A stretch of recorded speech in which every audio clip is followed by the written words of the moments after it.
Clip number 1422۔ اس clip میں آپ قرآن پاک کی سورہ زخرف کی آیت نمبر 73 سے 76 تک کی تلاوت، ترجمہ اور تفسیر قرآن صراط الجنان سماعت فرمائیں گے۔ بسم اللہ الرحمن الرحیم۔ ترجمہ، اللہ کے نام سے شروع جو نہایت مہربان رحمت والا ہے۔ لکم فیہا فاکہۃ کثیرۃ منہا تأکلون۔ ترجمہ، تمہارے لیے اس میں کثرت سے پھل ہیں جن میں سے تم کھاتے رہوگے۔ لکم فیہا فاکہۃ کثیرہ، تمہارے لیے اس میں کثرت سے پھل ہیں، یعنی تمہارے لیے جنت میں کھانے اور شراب کے علاوہ طرح طرح کے بے شمار پھل ہوں گے جن میں سے تم کھاتے رہوگے۔ جنت کے سدا بہار پھل۔ جنت کے پھلوں کے بارے میں ایک اور مقام پر اللہ تعالیٰ نے ارشاد فرمایا، فَفَاكِهَةٍ مِّمَّا يَتَخَيَّرُونَ۔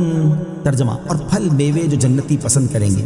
اور ارشاد فرمایا، مَثَلُ الْجَنَّةِ الَّتِي وُعِدَ الْمُتَّقُونَ تَجْرِي مِن تَحْتِهَا الْأَنْهَارُ أُكُلُهَا دَائِمٌ وَظِلُّهَا تِلْكَ عُقْبَى الَّذِينَ اتَّقَوْا۔ ترجمہ، جس جنت کا پرہیزگاروں سے وعدہ کیا گیا ہے اس کا حال یہ ہے کہ اس کے نیچے نہریں جاری ہیں، اس کے پھل اور اس کا سایہ ہمیشہ رہنے والا ہے۔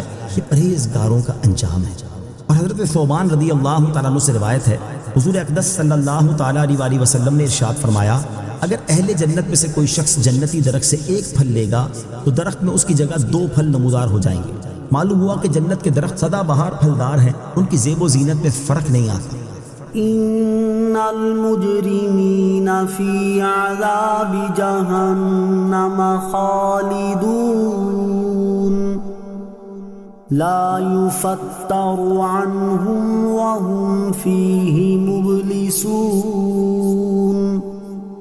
وما ظلمناہم ولکن کانوا هم الظالمین۔ ترجمہ، بے شک مجرم جہنم کے دروازے میں ہمیشہ رہنے والے ہیں، وہ کبھی ان سے ہلکا نہ کیا جائے گا اور وہ اس میں مایوس پڑے رہیں گے، اور ہم نے ان پر کچھ ظلم نہ کیا، ہاں وہ خود ہی ظالم تھے۔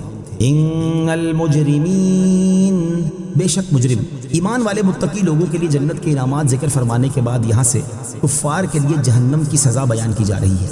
اس آیت اور اس کے بعد والی 2 آیات کا خلاصہ یہ ہے کہ بے شک کافر جہنم کے عذاب میں ہمیشہ رہنے والے ہیں، کہ جیسے گناہ گار مسلمانوں کا عذاب ختم ہو جائے گا ویسے ان کا عذاب کبھی ختم نہ ہوگا۔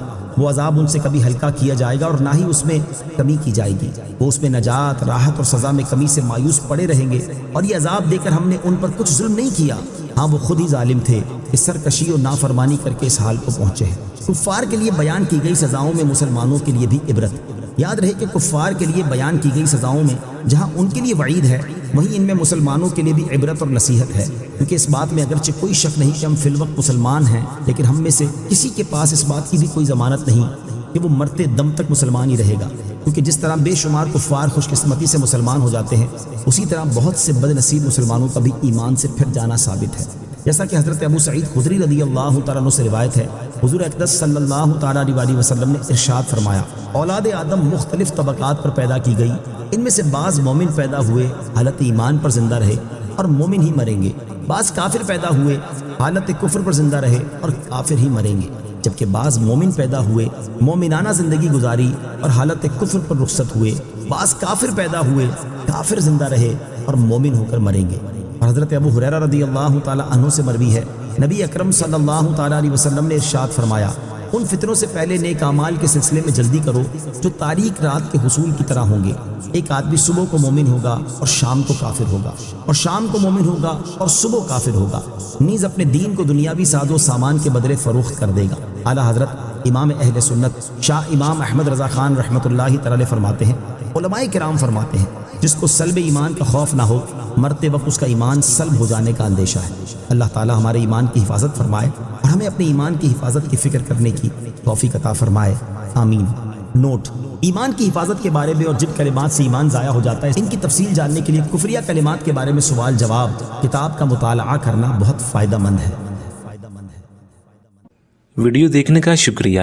اگر آپ چینل پر نئے ہیں تو سبسکرائب کر لیں اور ساتھ ہی ساتھ بیل آئیکن پر بھی کلک کر دیں تاکہ یوٹیوب ہماری ہر ویڈیو کا نوٹیفیکیشن سب سے پہلے آپ کو بھیج دے۔